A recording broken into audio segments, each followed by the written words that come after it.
नमस्कार दोस्तों, स्वागत है आपका एक बार फिर से। आज हम चर्चा करेंगे मथुरा पर जरासंध के आक्रमण का। जिन दिनों कंस मथुरा की गद्दी पर विराजमान था, उस समय मगध देश का राज्य महाराजा जरासंध के अधीन था, जिसने सारे राजाओं को जीतकर महाराज की उपाधि धारण की थी।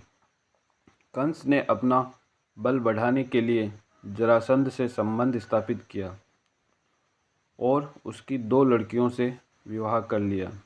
श्री कृष्ण द्वारा कंस वध का समाचार जब जरासंध को मिला तो वह आग बबूला हो गया और यादवों का नाश करने के लिए अपनी सेना को युद्ध का आदेश दे दिया और अनगिनत सेना लेकर मथुरा पे आक्रमण कर दिया। जरासंध की चढ़ाई की खबर सुनकर मथुरा वालों ने श्री कृष्ण व बलराम को याद किया, क्योंकि इस चढ़ाई के मूल कारण में भगवान श्री कृष्ण ही थे।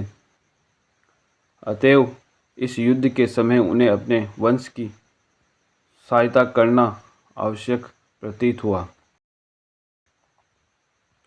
इसलिए वे श्री कृष्ण और बलराम जरासंध से पहले मथुरा आ पहुँचे और बड़ी शूरता से अपनी जन्मभूमि और उसके राजा उग्रसेन जी की रक्षा में तत्पर हुए।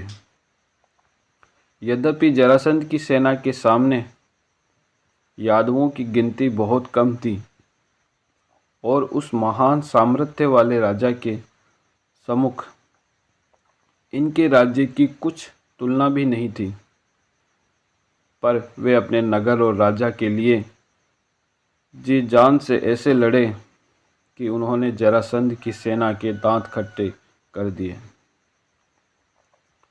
जरासंध इतना निराश हुआ कि उसने मथुरा का घेरा उठा लिया और चलता बना।